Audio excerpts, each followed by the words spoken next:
अगर आप भी चाहते हैं SSD म्यूजिक की वीडियो सबसे पहले आप तक पहुंचे, तो लाल कलर के बटन को दबा के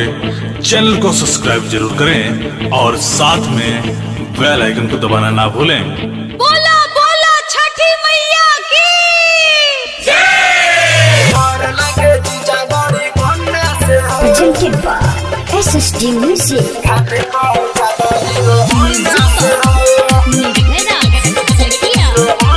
Mixed by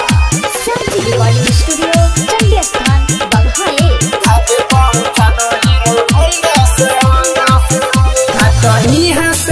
बड़ी बात चली चैलेंज जज मोर साथ चली चैलेंज जज मोर साथ घटनी हंस दूर बड़ी बात चली चैलेंज जज मोर साथ हम ना जाइब अकेला बड़ी भीड़ वहाँ होला हम ना जाइब अकेला बड़ी भीड़ वहाँ होला डर लागे बड़ी झुंडा से हो डर लगे जीजा बड़ी गुंडा से हो घाटे पहुँचा दो हीरो हुंडा से हो डर लगे जीजा बड़ी गुंडा से हो घाटे पहुँचा दो हीरो हुंडा से हो डर लगे जीजा बड़ी गुंडा से हो गुंडा से हो घाटे पहुँचा दो हीरो हुंडा से हो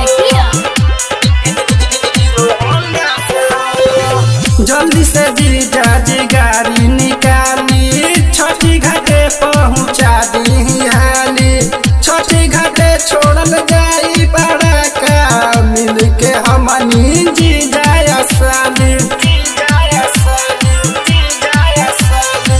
जल्दी से जीजा जी गाड़ी निकाली छठी घाटे पहुँचा दी हाली छठी घाटे छोड़ल जाई बड़ा का मिल के हमनी जीजा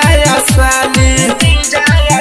बड़ी दूर बा सफर हमरा लागे बड़ी डर बड़ी दूर बा सफर हमरा लागे बड़ी डर मोछा मुंडा से हो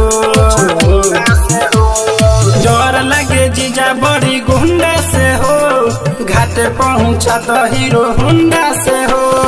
डर लगे जीजा बड़ी गुंडा से हो घाटे पहुँचा तो हीरो हुंडा से हो डर लगे जीजा बड़ी गुंडा से हो गुंडा से हो घाटे पहुँचा तो हीरो हुंडा से हो प्रेमी के सब जीजा चली ना साथे ओमे संदौरा उठा ले हम माथे रौरा चलाइब हमें पहुँचा के